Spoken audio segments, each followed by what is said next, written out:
ሀገር መልኳና ህልውናዋ ልጆቿ በደከሙላትና በጣሩላት ልክ ይገለጣል። ያላትን ሀብት መረዳት፣ ቀድሞ ማሰብ፣ የተሻለውን መንገድ መከተልና በትውልዱ ጽኑ ጉልበት ወደ ተግባር መተርጎም ለሀገር ሁለንተናዊ እድገት ዋነኛ መሳሪያ ነው። ኢትዮጵያ ተፈጥሮ አስበልጣ የቸረቻትን ጸጋ በልጆቿ ላብና እውቀት ከፍ በማድረግ የተፈጥሮና ማህበራዊ ሀብቷን አበልጽጋ ለመጠቀም እየተጋች ትገኛለች። በሌሎች ሀገራት ያለውን የተሻለውን ማምጣትና በተግባር የመተርጎም ቁርጠኝነት ለሀገራዊ ብልጽግና መሰረት እየሆነ ነው። ከጥቂት ዓመታት በፊት አንድ ሀገር ለስራ ጉዳይ ሄጄ ያረፍኩበት ሪዞርት ያጓጓ ነበር። እኔ ክፉ አመላለኝ በሄድኩበት ሳይ ቶሎ የመቅናትና ወደዚህ ሀገር የማምጣት መሻቴ ከፍተኛ ነው እና የዛን ሆቴል ባለቤት ወደ ኢትዮጵያ ጋበዝኩት። አርባ ምንጭ የሚባል ውብ ምድር አለ። የዝጌር ድልድይ የሚባል አስገራሚ ተፈጥሮ አለ። የደፈረሰውንና የጠራውን ውሃ ከፍሎ የያዘ ነጭ ሳርን ከግርጌው ያስቀመጠ ተራሮቹ ተሰናስለው የእግዚአብሔርን የእጅ ስራ በአስደናቂ ሁኔታ የሚገልጥ ቦታ አለ። እዚያ ቦታ ላይ መጥተህ ልክ እዚህ ሀገር እንደሰራው አይነት ሪዞርት ብትሰራልን ብዬ ጋበዝኩት።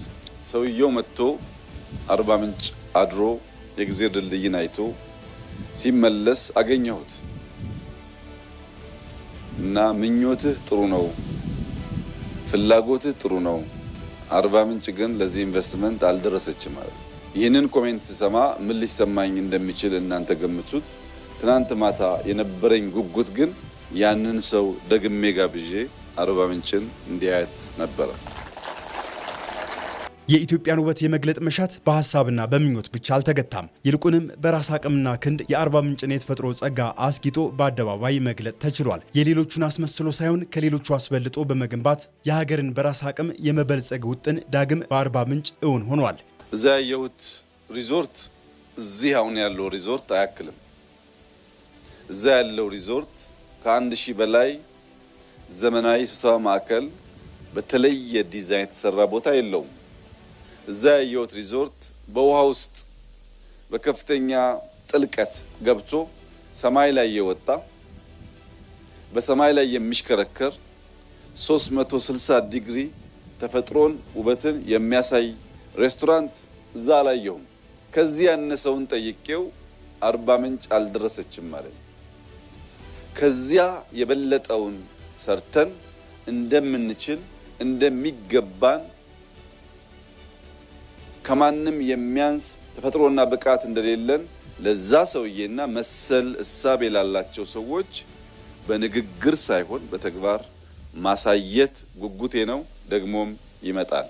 በዚህ ጽኑ መርህና መነሳሳት በየአካባቢው የተገነቡ የገበታ ፕሮጀክቶች ለኢትዮጵያ የቱሪዝም ሀብት ትንሳኤ ሆነዋል። የየአካባቢውን ተፈጥሯዊና ታሪካዊ ጸጋ ወደ ተጨባጭ የኢኮኖሚ ሀብትነት ለመለወጥ መንገድም ከፍተዋል። ዘመናትን ያስቆጠሩና በመስህብነታቸው ልዩ የሆኑ ነገር ግን መሰረተ ልማት ያልደረሳቸው የቱሪስት መዳረሻዎችና ውብ የውሃ አካላት ዛሬ ላይ ተፈጥሯዊ ለዛቸውን ሳይለቁ ውበታቸውን ይበልጥ የሚያጎሉ ዘመናዊ ማረፊያዎችና ማራኪ መዝናኛዎች ተገንብተውላቸዋል። ይህ ኢትዮጵያ ካላት ሀብት አንጻር መነሻ እንጂ መዳረሻ አይደለም።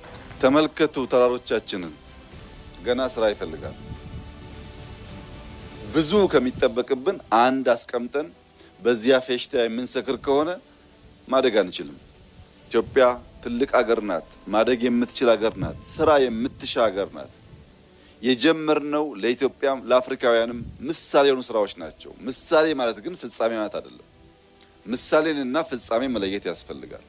ለሚቀጥለው ስራ ምልክት የሚሆን ነገር አቆየን እንጂ ወደ ፍጻሜ ገና አልተቃረብንም። በሁሉም የኢትዮጵያ አካባቢዎች እየለሙ ያሉ የተፈጥሮ ጸጋዎች ለውበት ብቻ ተብሎ አይደለም። የተደበቀውን ውበት ተምሳሌታዊ አድርጎ ከመግለጥ ባሻገር የጋራ ትርክት መገንቢያና ሰፊ የስራ ዕድል እንዲፈጥሩ በማድረግም ዘርፉ የኢኮኖሚው ዋነኛ ሞተር መሆን እንዲችል ፈር መቅደድ ነው። የኢትዮጵያ ያለፉት ዓመታት ሀብቷን የመግለጥ ስራዎች በየትኛውም ችግር ሳትገታ ፈተናዎቿን እያለፈች ወደ ብልጽግናዋ እየገሰገሰች መሆኑ ማሳያ ናቸው። የዜጎቿ ጥረትና የጋራ አቅም ጠንካራዋንና የብልጽግና ተምሳሌቷን ኢትዮጵያ እየገነባ ለመሆኑ ነጋሪ አያሻም።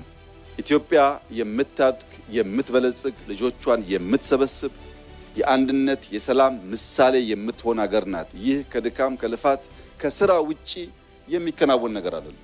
ፈተናዎች አሉ፣ ችግሮች አሉ፣ ወደ ኋላ እንድንጎተት የሚፈልጉ ኃይሎች አሉ። እውነት ነው። ልማት፣ ሰላም፣ ብልጽግና የምናስብ ሰዎች እያሸነፍን ጉዟችን ወደፊት ይሆናል። የገበታ ፕሮጀክቶችም በመስህብ ስፍራዎች ላይ ዘመናዊ መሰረተ ልማቶችን ከተፈጥሮ ጥበቃ ጋር አቀናጅተው የያዙ በመሆናቸው የውጭ ሀገር ጎብኚዎችን በመሳብና የሀገር ውስጥ ቱሪዝምን በማስፋፋት ረገድ የላቀ ሚና እየተጫወቱ ይገኛሉ።